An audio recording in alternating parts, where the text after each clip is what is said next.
जय हिंद दोस्तों।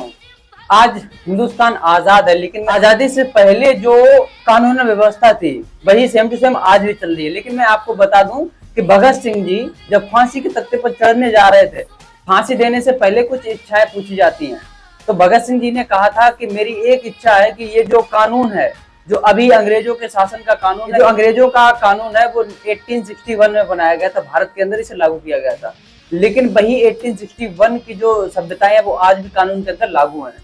जब भगत सिंह जी को फांसी दी जा रही थी तो उनसे एक बार पूछा गया था कि आपकी आखिरी इच्छा कौन सी है। तो उन्होंने अपनी आखिरी इच्छा को व्यक्त करते हुए कहा था कि जब हिंदुस्तान आजाद हो जाए उस दिन आजाद हिंदुस्तानियों को बिल्कुल ये जरूरत है कि जब वो आजाद हो तो ये जो कानून चल रहा है अभी अंग्रेजों का, ये जला दिया जाए, ये फाड़ दिया जाए।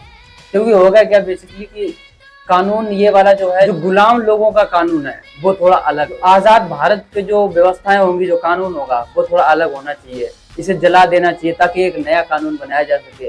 क्योंकि पुराने कानून में होता क्या था कि लाठियां अंग्रेजों के शासन से ही चलती चली आ रही हैं, वही पुरानी व्यवस्थाएं हैं और आज भी वही चली आ रही हैं। गरीब आदमी को कुछ नहीं समझाया जाता है, पॉलिटिशियंस लोग ऐसे ही करते हैं, जो पहले चली आ रही थी वही सेम टू सेम अभी चली आ रही है। इसका मतलब ये है, मैं सिर्फ इसलिए कह रहा हूँ क्योंकि जो हमारा भारत है वो कहीं ना कहीं आज भी वही गुलामियों वाली जिंदगी जी रहा है। होता क्या है कि हमारा जो हिंदुस्तान है, हम भी वही लोग हैं और हमें मारने के लिए हमारे ही लोग काम आते हैं।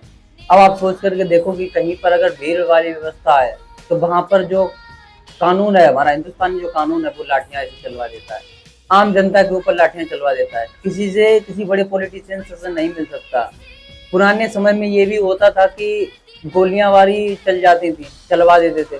आज वही भी होता है, हमारा जो डीएम होता है वो हम लोग को आदेश देता है और फिर पुलिस वाले हम ही आम आदमियों के ऊपर लाठियां चला देते हैं। जबकि हम किसान आदमी ही पूरे देश को अनाज देते हैं, हम किसान आदमी ही सारे खाने पीने की व्यवस्थाएं जो भी खेती से ही होती है वो सारी व्यवस्थाएं हम लोग करके देते हैं।